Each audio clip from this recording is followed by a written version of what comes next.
In the charged atmosphere at this time around the role of Muslims in America comes what is billed as the first major exhibition in the United States on the Quran. Jeffrey Brown reports.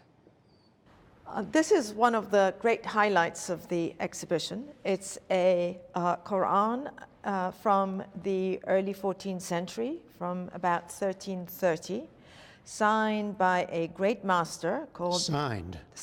Yeah.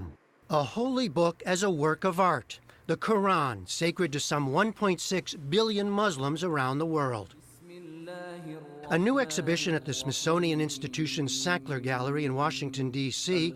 presents 68 of the most important and exquisite Qurans ever produced. Dating from the late 7th to early 17th centuries, they come from many parts of the Islamic world and are part of the collection of the Museum of Turkish and Islamic Arts in Istanbul. That's where Sackler chief curator Masumeh Farhad first saw them. I realized that these were true works of art, that every single one of them was astounding in its sort of mastery of the calligraphy, of the styles, and also of the scale of the works. And that is something that, to me, was very important and motivated me in trying to organize this exhibition, because I thought it really shifted my perception of what these works are, and I'm hoping that it will also shift the perception of the visitors who come to the museum to see the exhibition. For Muslims, the Quran is a divine text, a series of revelations transmitted from the angel Gabriel to the prophet Muhammad between 610 and 632. It includes references to earlier figures, including Abraham, Moses, and Jesus. The term itself means recitation. The Quran stems from an oral tradition, but the text was written down and codified in a fixed form not long after the death of Muhammad. Maria Daycake teaches Islamic religious thought and history at George Mason University.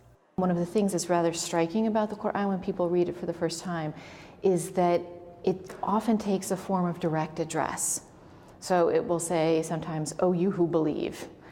Sometimes it'll address all human beings, "O humankind." It is a series of moral exhortations, exhortations to virtue. It includes many stories of prophets before the time of Muhammad. It's an attempt to grab the listener or grab the reader, to wake them up, to make them think about their life, about the world around them. It's a lot of passages with rhetorical sentences, right?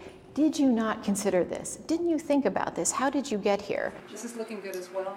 The exhibition includes furniture, stands to hold manuscripts, and chests to store them. Many of these Qurans were originally commissioned and donated or collected by rulers. Early manuscripts on parchment feature plain ink and simple designs. Later artists and calligraphers developed ever more elaborate and ornate script, illumination, and geometric patterns, in light of Islam's prescription against figurative images, to make each manuscript a singular work. It's how they sort of use their individuality is really quite remarkable, and the greater master, the better they can sort of manipulate the style without breaking the rules, because you could not break the rules of a particular style of calligraphy, but you could sort of stretch them and sort of introduce your own sort of touch to a particular style or a particular type of writing.